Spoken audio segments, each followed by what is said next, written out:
What's going on, everybody? Welcome to the Sheep Get Sheared podcast. Here we talk about people, politics, and popular culture. I'm your host, the one and only Austin Creed, and my friends, I want to welcome you to the show. Again, I'm doing one that's more on the road and doing one that's not one by traditional setup because, life is full of unforeseen obstacles, and I've been encountering a lot more of them recently, and my friends, this show's gonna be a little bit different because, I'm gonna be really vulnerable with y'all today because I find it really sad, and I should say I also find it kind of strange when I look at other content creators, whether it be in this space or in the podcasting world in general, or in people who are on Twitter all the time, how people like to pretend like they got it all together. They put their best foot forward all the time, and they're not vulnerable with the fact that their life is kind of falling apart.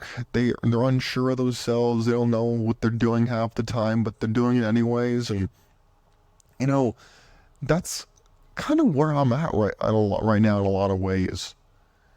It's tough, but I love what I do. I love my audience. I love the fact that I love some of the comments that y'all bring onto my, on the channel every once in a while. It's really refreshing, I have to tell you, because this is a really competitive business.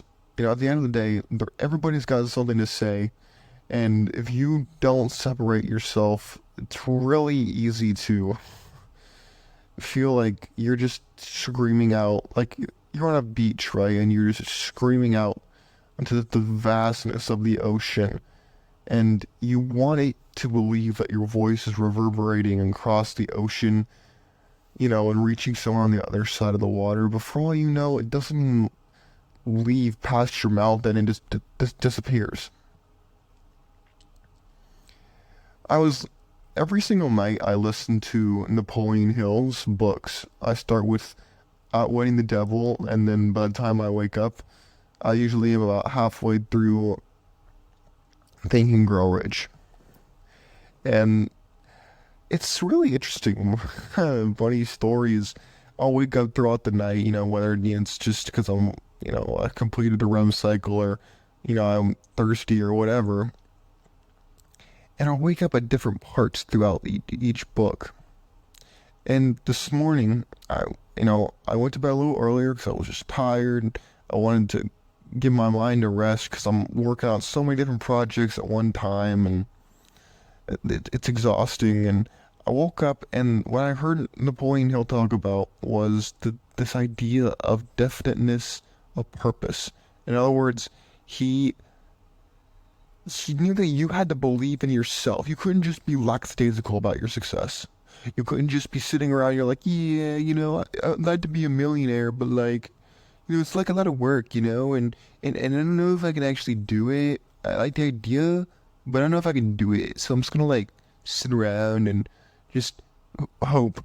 And hope is never a strategy. Never. Hope is not a strategy.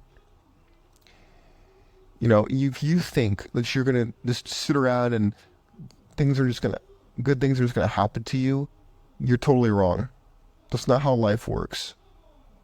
If you think that you're going to just sit back and let all good things come to those who wait mentality, no.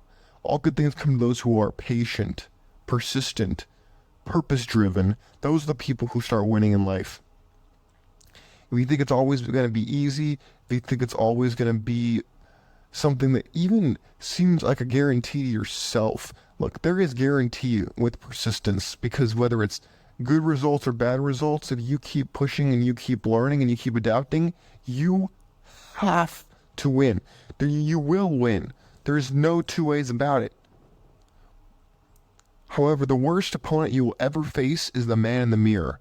Shout out to Michael Jackson, who wrote the song Man in the Mirror. It's very true.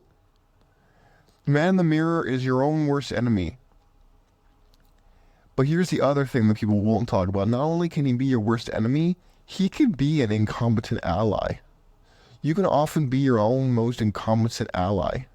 And according to Napoleon Bonaparte, it's not a competent enemy you should fear, but an incompetent ally. I love that line, by the way.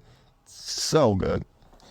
But, my friends, I want you to know that if you're struggling with, let's say you have a dream, right? Let's say that you have something you want to achieve, you know you will achieve. It's tough to really believe that every second of every day. Of course, you gotta question yourself. I mean, who doesn't question themselves? Who doesn't say, do I really have what it takes? Am I really that as good as I think I am? You know, maybe my numbers aren't reflecting it. Maybe I'm doing something wrong. Maybe it's just not what I should be doing. I don't know. It's okay to question yourself. For God's sakes, I have a book coming out on Halloween, Biblical Bachelor. It's going to be out on pre-order very, very shortly here. And of course, I think to myself, wait a minute, I poured my heart, my soul, my blood, sweat, and tears into this book. What if people don't like it? What if people don't understand that I worked so hard at this to provide a manual for the spiritual seeking man, for people who want to upgrade their life, whether it's they've been married or they haven't been married, and they just want to be a better man, they want to live a better life. What if people don't find what I have to say meaningful? Like, I'm just being vulnerable with you guys. Look, I know I sometimes act like I got it all together. I don't have it all together. I wish I did, but I don't. I don't have it all together. I'm a flawed man just like everybody else. But here's the thing, I know that I'm inevitable. I know that I will achieve I know the show will grow to one of the biggest shows in the world. You know how I know that? Because I pour my soul into this show. I pour my soul into the show. You think it's easy for me to talk about how I'm feeling, how my life is going, but I know that I'm not alone out there. I know that y'all understand the struggle. I know that I'm not the only person who's having a hard time out there.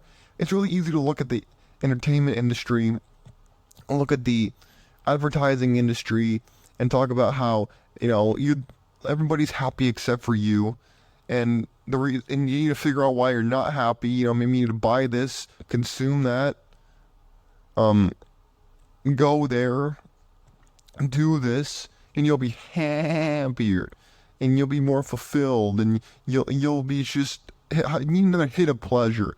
You need to chase pleasure, do pleasure, have pleasure, be pleasure, all this garbage. No, pleasure is found at the end of your purpose, and when you've fulfilled one thing and you move on to the next. That's what you need to have. Not chasing pleasure, chasing fulfillment, and seeing your purpose pay off. That's what I say. I could be wrong, but I don't think I am. Because I've tasted pleasure, trust me. I'm not some monk. I'm not someone tucked away in a tower. I live in the real world. I live in the streets, man. I understand what it's like out here. How sometimes life can be really tough, but I never know what's going around the corner. I mean, I usually do. And I need to start believing in myself and talk more about it on the show, which I will do in the days, months, and years to come. But just know, my friends, that this show is going to get bigger, and if you're here right now, you've seen Austin Creed, me, when I'm at my lowest, when I'm grinding and doing everything for this show, because I love this show. The Sheep Get Cheered podcast, I'll have to do a show at some point about how this show even came to be in the first place. How it started off with nothing but an idea about how upset I was about how people were just getting played left, right, and center, and they didn't know how it was happening. And I was getting played. And I wanted I knew that I wasn't the only one getting played left, right, and center because I couldn't see the bouncing ball, or maybe I was too afraid to talk about it or react to it. And so I said, what? I guarantee you I'm not alone with this. And so I need to get a community together of like-minded individuals who could see the bouncing ball, who could see how we're getting played and finessed in society, And we need to call it out so that it doesn't happen, and so that people are held accountable, and so that we know that we can win. We know that we're not just born to be played and born to be finessed and born to be just exploited. That's what it started as. And look where we are now. Coming up on almost 200 episodes of this show. Growing. We won't stop at 200, 2,000, 200,000. We'll keep going. Why? Because I love helping people. I love it. I love doing this kind of content. I love explaining my different ideas and hearing what y'all have to say about it. Because at the end of the day, what is life if not a series of trial and errors and defining who it is that you want to be, who it is you think of yourself to be? All these things are important. And all that stems from an idea and from making it your dream to fulfill your purpose and to believe in yourself. If people are questioning you, if you're questioning yourself, just remember something. I want to tell you something, and I want you to remember it forever. Replay this show if you need to. If you are afraid of failure, don't be. Because being paralyzed and doing nothing is worse than failure. Every failure carries with it an equal amount of success if you learn and apply the knowledge accordingly.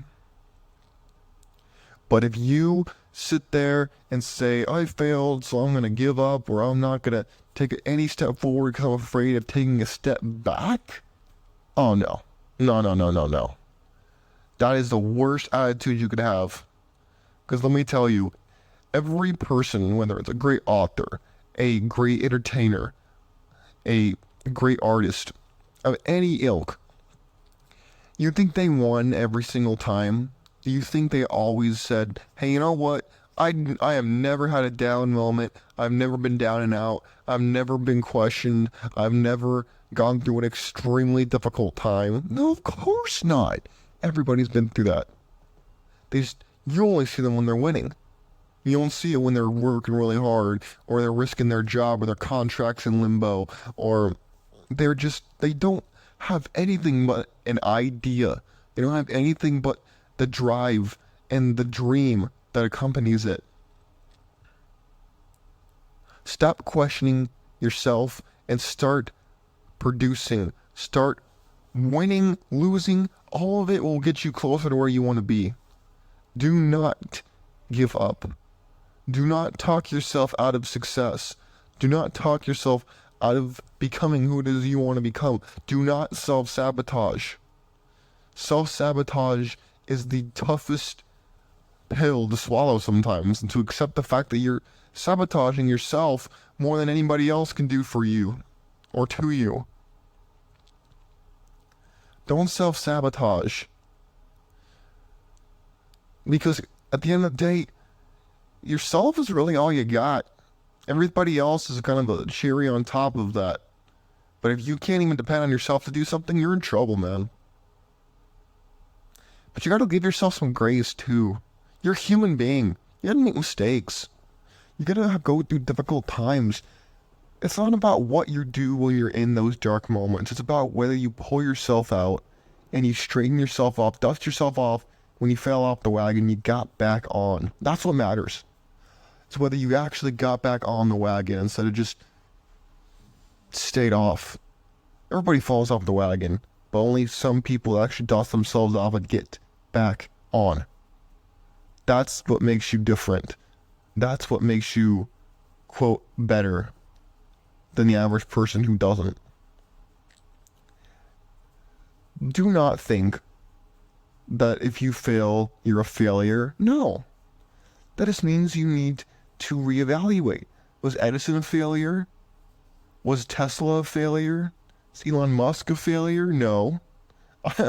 They failed more than you have, I can guarantee you that. But they never gave up. They used that as fuel to keep going. And that's exactly what you need to do.